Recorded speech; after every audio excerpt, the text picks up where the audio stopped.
So Ogokunga, and it's a textual interview for the British Blacklist. Thanks so much just for being in the space at the same time. And that's the first question. How was that achieved? I know there's going to be a story. Through professionalism. We've all been in it a long time. Sure. And I think, like anything, if you commit yourself to something, right, we're now at that age that we commit. Right. So it wasn't something that we're going to jump in and say, you know what, I'm going to put my foot in and work on that. We had committed. So on any way that we could make it work, we made it work. And you all living in London now? Huh? Are you all living in London, based in London? Yep. All of us apart from him, he lives everywhere. No, it's funny. When I said it, I ended over here. Yeah. He lives everywhere. I'm all over. Yeah, no, I kind of feel that commitment as well. Is it really because of the love of the project that Totally. really we're here? family. We go back. Sure. So fun. It's an interesting thing for me, especially when I do a lot of international. So it's bringing this whole situation onto the national level platform, which it needs to be. Right. You know, I've had an international career all my life, so that's all I know. But I do know here. Right. And I think that it's coming to come. It's time to time. This is a classic project, which the world needs to know about. It's not just the UK. Yeah. We start here, but we move on to a bigger platform. I think sometimes people think, all right, London's the centre of the world. It's not. Our experience, our North London, East London, South London experience, we've all grown up. It can be taken onto an influenced by what we've all done. Especially the Americans, and people don't realise this. So, with the British Collective and the fantastic productions Donnie's been doing, Junior, it's taking it to a next standing, and that's the level. Who made the phone call? That's the thing, because I know when we spoke, when we did the article, recently regarding Little Star. Yeah. So it's literally that's the brain right here. Yeah, in that Kind regard. of started before that. We were at Carl McIntyre's birthday party. Right. And we were all there and drinking, and I was like, man, we're all here. We ain't even sung together before. Like, crazy. And like everybody's like, I grew up listening to all of them. Yeah. So I was like, man, it'd be good to get everybody on one. What were you drinking? Just very quickly. All right. Yeah. Those moments.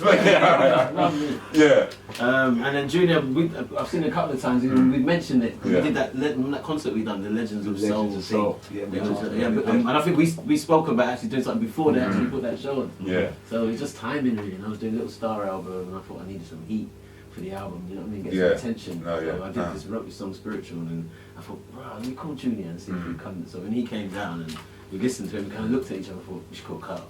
We should call Omar. And then everybody just started one of those kind of push mic moments where man's kind of getting to the front of the mic. There's one mic there and he's easing each other up. Because I've heard the tune about Lee's there and you know what I mean? You can push in your face. Was it not that? Or no, it was crafted. You already knew. And then Junior came and sang his part. That was one session. Because they're laughing, I feel so much. Right. Then the next week we came back with Carl. Right, okay. Carl sang down all his bits and like Noel and Lee and Omar. Everybody there.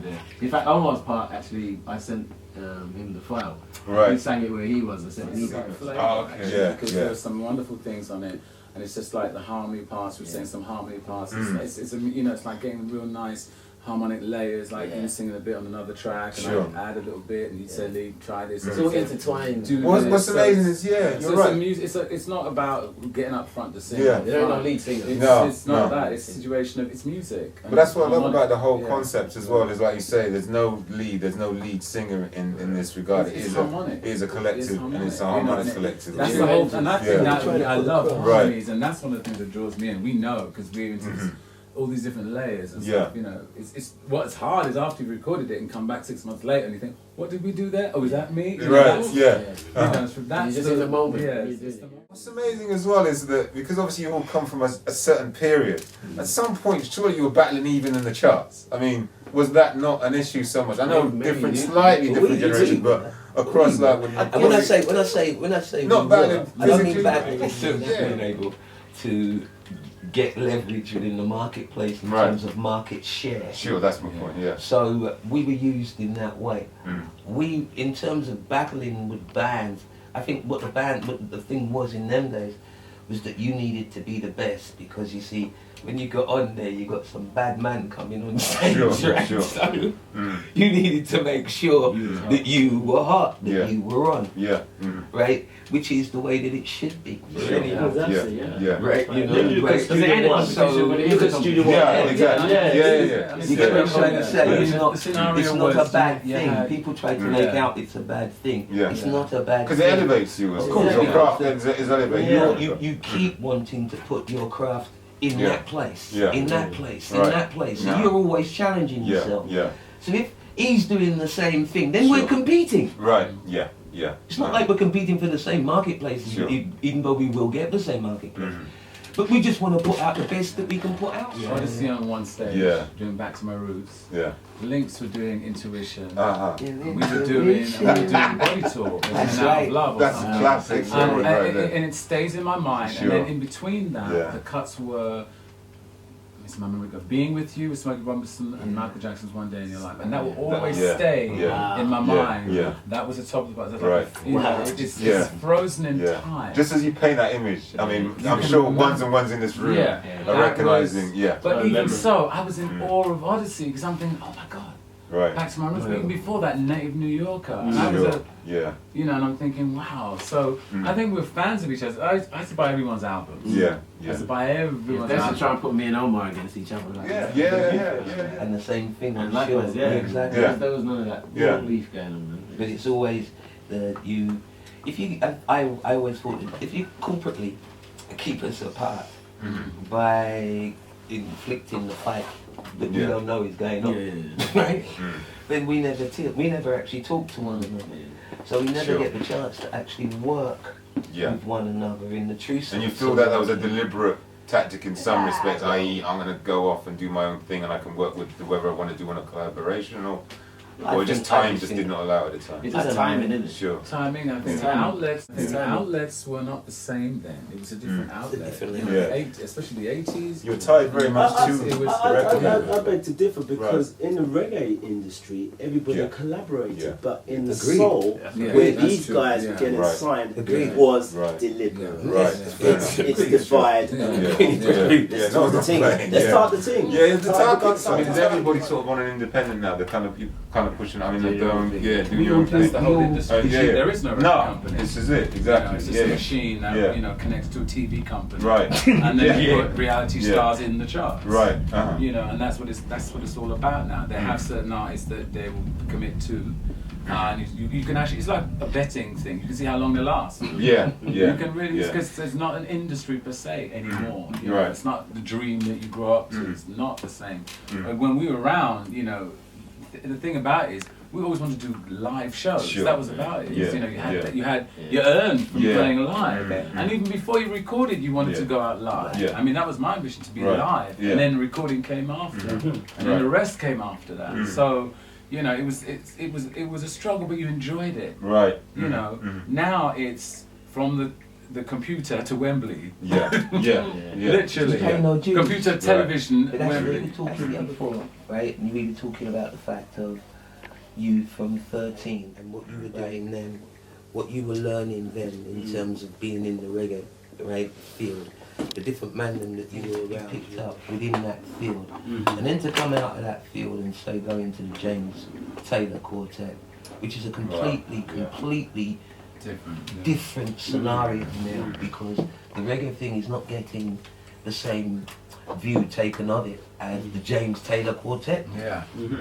Do you get what I'm saying? And especially at the time when you guys came along and there was only you and Working Week.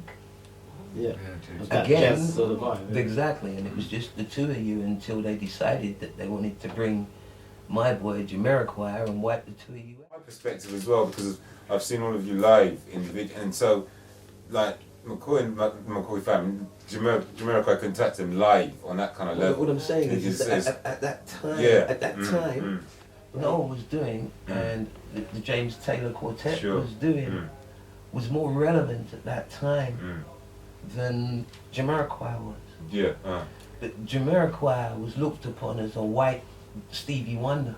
Yeah, he was a saviour. Jay is somebody I know well before he was Jamiroquai. He used to come to all of my shows, McCoy shows, JTQ shows, and he used to be right in front. And then one day we did a gig in France, and he was headlining, and I was with a band called That Fuss Was Us, which consists of Steve Williamson, Tony Remy, the best musicians in this country, Wire Ray, the Winstan brothers, they do all the big top sessions. So we had this amazing band called That Fuss Was Us. Anyway, we were on there, and he came into the dressing room, and he went on the floor and he started to do this, and do all this on the way. And then I looked at him, and it was the same guy. I remember, always in front. And this is what happens. Amy, the same thing. Amy's a good friend, way before she was known. Comes to all the shows. These people wanted it that bad because they are musicians and they put their time into it. And it was always going to happen. And it was good for acid jazz because I was a part of that whole movement. We were the godfathers of acid jazz, this JTQ band. Yeah. So it was a good thing. I think it's about evolving. But as you know, as you said it, they put him up there like. I think people always forget that we're in England though. And that will always happen. We're in England. This ain't a black country. So obviously, talk about his name, Sam Smith. Yeah. So obviously, it makes sense that there's always a one of the natives is up top level. Doing, you know what I mean? But do you feel so? I mean, looking again, sort of like there's two limitations. I'm interested in covering as well. Is that the British collective? You know what I mean? I mean, do you find that concept limiting as well to put British within the collective, as opposed to British Soul Collective? No. And I'll tell you why. No, and I'll tell you why. No, and I'll tell you why. Most probably you'll be the only other one, the only person I will tell why. If you saw anything come up on anything and it said the British Collective, what does your mind tell you? My mind? Yeah. Seriously? Imperialism? But then exactly. Right. Do we not come from an imperialism? Absolutely. Right. Do we not live in an imperialistic state? Right. So what are we? I'd say, well, if you're asking me, I'm African. No. What would you call it? What would you call it, man? Would you call it the British? What would you call it? Well, that's hard. But I would have to. Take on board. Where I'm finishing. Yeah. Is you have to take on board where I'm born. I was born in South London, Ware Hospital, right in Balham. That's where I was born. Right. Went back to Jamaica when I was 14. Fell in love with Jamaica and had an affiliation with Jamaica, but I know where I was born. So I personally lived between the two. Yeah. Right? So when I use the word British, it's a term that's come across in today's society to mean inclusive of all, born within the country. So to use the term and not use it from a positive perspective of being black, being in Britain, right, and being born in this country. Nobody should take offence to British being used, because the imperialistic and everything about history, we must go back and understand. During the periods of history, it was us that sold us. Let's not forget that too. So we can't be sanctimonious about everything, right? We have to be realistic and real about every award. It's not an award that I look for when I do what I do, right? I didn't want an award of a Grammy. I was just, wow, I couldn't even go to the Grammy. When they sent it to me and they showed me that I'd won it, I didn't have the money to get on a plane to go. That's reality. That's crazy, yeah. That's crazy, really. This is reality for me. I'm not saying everybody else's reality is that way, right? But that's reality for me. White press will look at British Collective and think, well, where's the white guy? Black press is thinking just like you, imperialism, this, And Junior thinks, I was born here, you know. And I will use here in every which way possible. As long as you know where you come from. Where you come from. And you know, British is a name, just like there are many other names. Black Britain, remember that band? Black Britain, right? So we've always been pushing this, and we've always been saying from it, but still we're not accepted. But still we keep doing what we do, and we say we are from it. We changed the whole culture over the past 100 years. We changed the 2 world wars. We changed the whole culture of music. So we should embrace it and be smart that we do. We're smart about it, knowing where we come from. The reason why I ask, I mean, thank you for that, is that it doesn't have the word soul in there. I mean, and to ask, what would I call the band? Just off the top of my head, maybe the original Soul Collective. But I know it sounds a bit twee, but But you know, no, this is the point I'm making. If I Google yourselves, and for me it would be soul. You know what I mean? And not just soul. What I consider to be the beginnings and fundamentally the foundation of what I would consider to be the British soul, because I grew up within that, and so I remember all of I was listening to all the conversation. I'm thinking to myself, but hold on, we were then called in the early 80s part of the Brit funk thing. That was what we were. But again, who gave you that term? Yes. Who gave you that term? Did you give it to you? Right? I never told anybody I made brick funk. No. Right? If somebody told me I made brick funk. Right? How dare you? That's what I'm saying. No, check where I'm coming from. Check where I'm coming from. I never told nobody I made brick funk, you know. Right? I told them I make junior music. Right? Whatever that is, that's what I make. You turn around and put out that it's called brick funk. Because you're from Britain. And it's funk. And you like When you put a British collective out there, and you visualize your audience, I mean, who do you see that? I see our demographic goes from like, what's this guy named Cameron? Him. Right. His generation. Right. Even before him, obviously, because we're older than him. Right. But why I say him? Because he's somebody I used to see at the Subterranean on Okay. Friday night. Right. When they used to have rotation. Femi, these guys used to play down there. And it was Femi who introduced me to him and his mates. Because he's from the Manor. He'd come down there, you know, it was 90, so it was R&B from America, all the acid jazz stuff. So it's a combination of UK soul, was Omar, Donny, that stuff was being played in there. So these guys know the music, and they know their parents were playing, you know, all of the great stuff what we've inherited. So I say and why I say him, because those are the people who some people might think they're far remote from this music, but they're not. No. They actually are listening. So I say, and they're the ones who have the money. They will come out and it's no problem to buy the album. Blah, blah, blah, blah, blah. So I say, from them right down to where are we in Bermondsey? You know, this is a very big area for soul. Bermondsey, the East London, they love their soul. So you're gonna, you know, just the demographics there in one. And I mean, the obvious ones is the soul, the people who listen to radio, who know their music. Obviously, they're gonna tune in. They know about the individual, so they're gonna be interested. So it really does cover from up there, Parliament, down to Bermondsey, where we are. Yeah, you agree. Yeah. You can see yourself to be like Renaissance men in that regard, like soul Renaissance. I mean, soul's never gone away. I think but the face seems to have changed. Somebody told us the other day that they looked at us as looking after, and like bastions of soul. We're looking after. We're ensuring that it's still there. Right.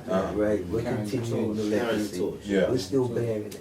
We're still fighting. It's like they almost don't recognise that genre anymore. I mean, I know it's been touched upon many times. Omar's, you know, sort of like revolution uprising at the 2007 Mobos.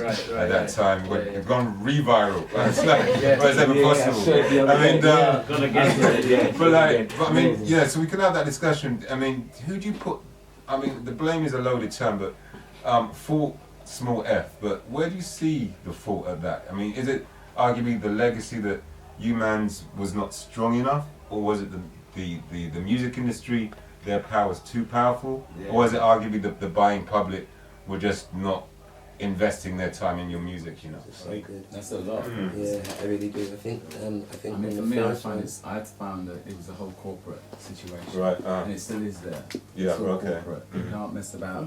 You're fighting a corporation all the time. And then it moves on. One man will go, and then go, next one. I mean, it got to a point where you had DJs were A&R guys up there. And you thought he's spinning and he's DJ and he's A&Ring, but does he know the music? I mean, I interviewed Northern J myself or something, and he was saying to me he didn't know what A&R was.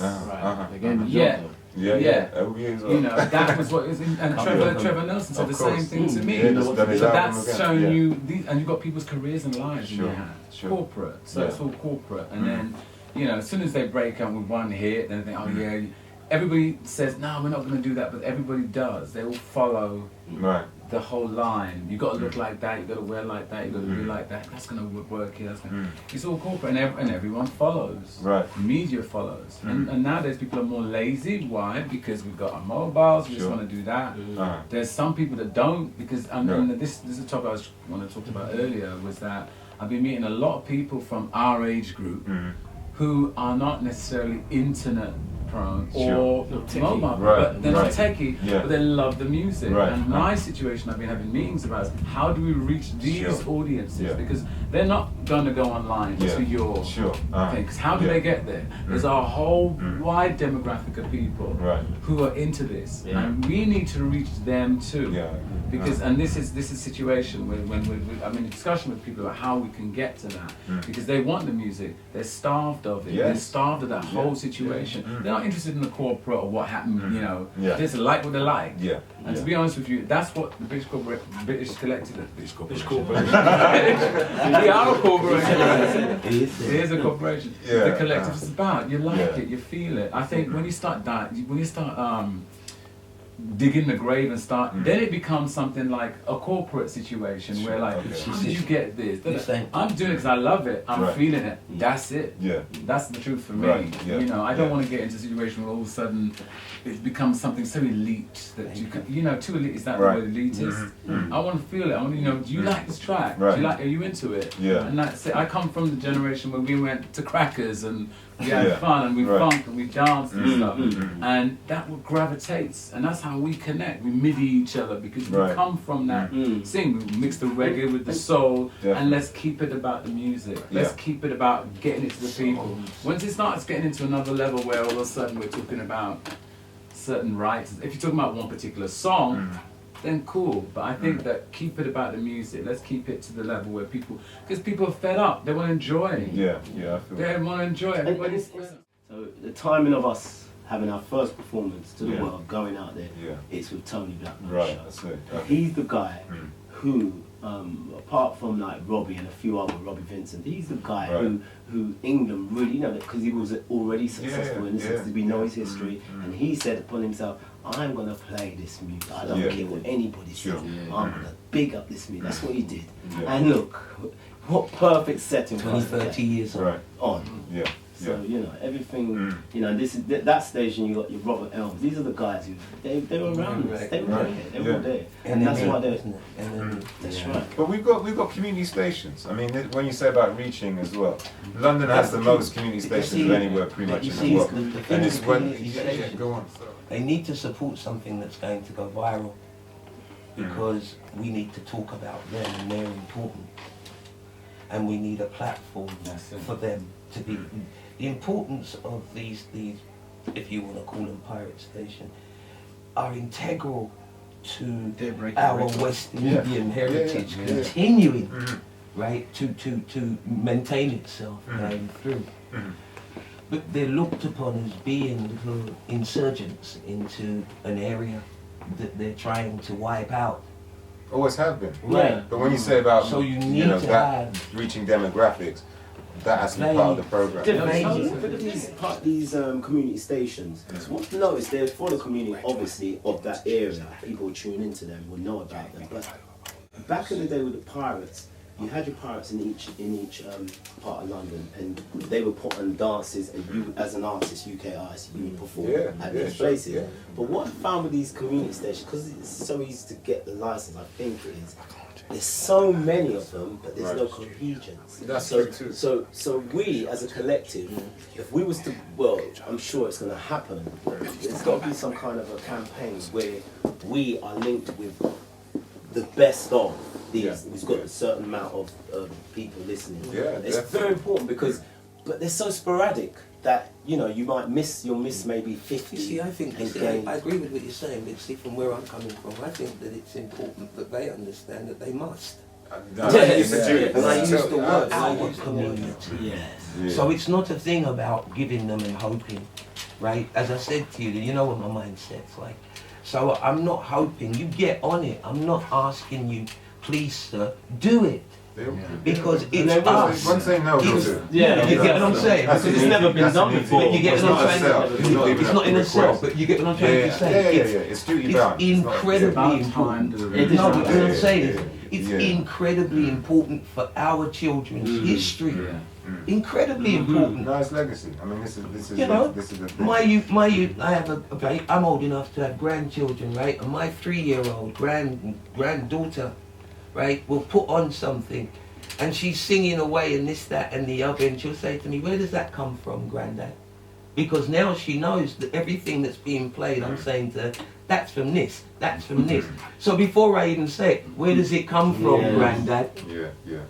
Because from off I'm teaching her, there ain't nothing out there brand new. There's nothing new under the sun. Ain't nothing new under the sun except the fact of having a creative mind to create something from what was there before that seems new. Enhance upon it. That seems new into the generation that you're living within. When we started out, when I did Mama used to say, rock guitar and stuff like that, that wasn't in.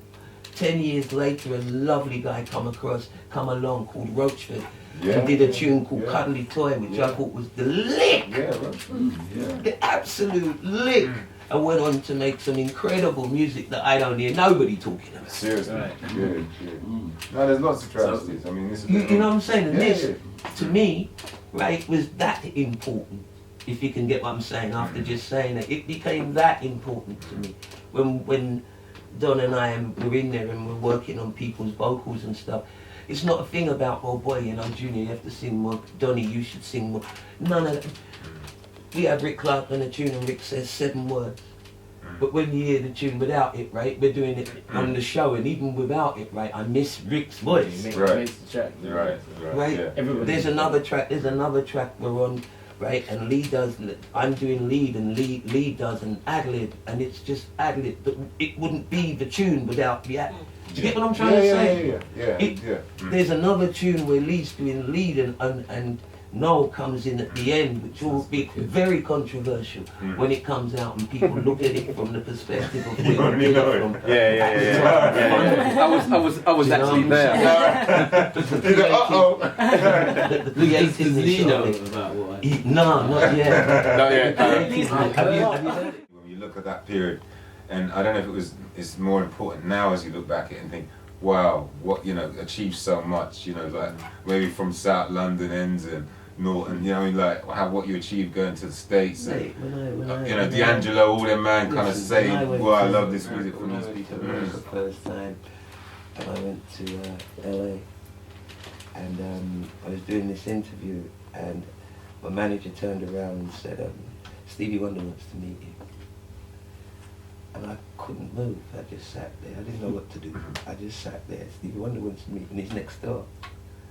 So I got up after a few seconds and I walked through the door and I thought, be composed. The man can't see me. Check what's going on in my head. Right? A man can't see me, but in my head it's be composed, you know, Junior, just water down, right? Speak English, don't go in or nothing. Right? And I'm walking up, right? And he's sitting at this desk in his room and he's got these big old speakers, JBL speakers in there, right? And I come up and I put my hand to shake his hand, and the whole of my palm of my hand was sweating. And he just laughed and he said to me, man, I thought you was a group. God damn, that mama used to say, God damn. I couldn't believe that. And that was it. Right? To the point where from that, he's turning around and he's saying to me, listen to this. Like, you know, you would with another musician. You would sit down and you play something and you say, boy, I would have a drop for this. You know, you have to hear this. And he's telling me, listen to this, like I'm gonna top you, and he put on That Girl. Right? That girl, she's so, and you know, you just sit on that. And how we became the friends we were was when he did that. I just turned and I said to him, "You have no right to do that to me, man." And he just cracked up laughing, and that's how we became friends. Because what I'm saying is, I came from South London, Clapham South at the time, right? Moved up and I'm in Mitcham, right, at the time with my parents, right? My dad did my room for me, putting soundproofing in the room, and I had a four-track Fostex cassette, right? With the Juno 6, my friend, right? And you're looking with that and you yourself to just bounce from one to the other, right? You know, so we were learning off of small equipment how to try and make this music sound like something that we would feel we would go out and listen to. And an Acco 4-track, stereo, and you had to.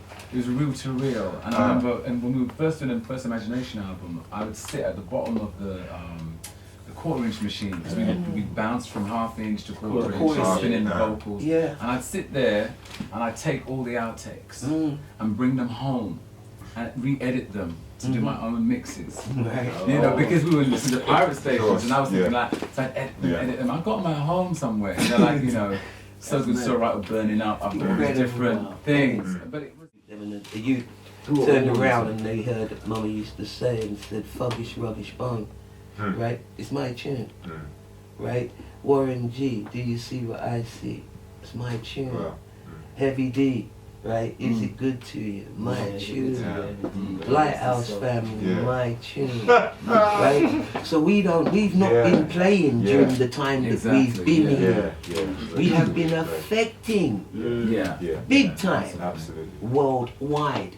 Global. That's what I say. And that's I've heard your tunes. That's I was the really in beauty. Africa. I heard your tunes in Ethiopia. You know what I mean? It's like in the gym, I was like, imagination, what? You know what I mean? Like, you know what I mean? In between, like, you know what I mean? Like, Teddy Afro.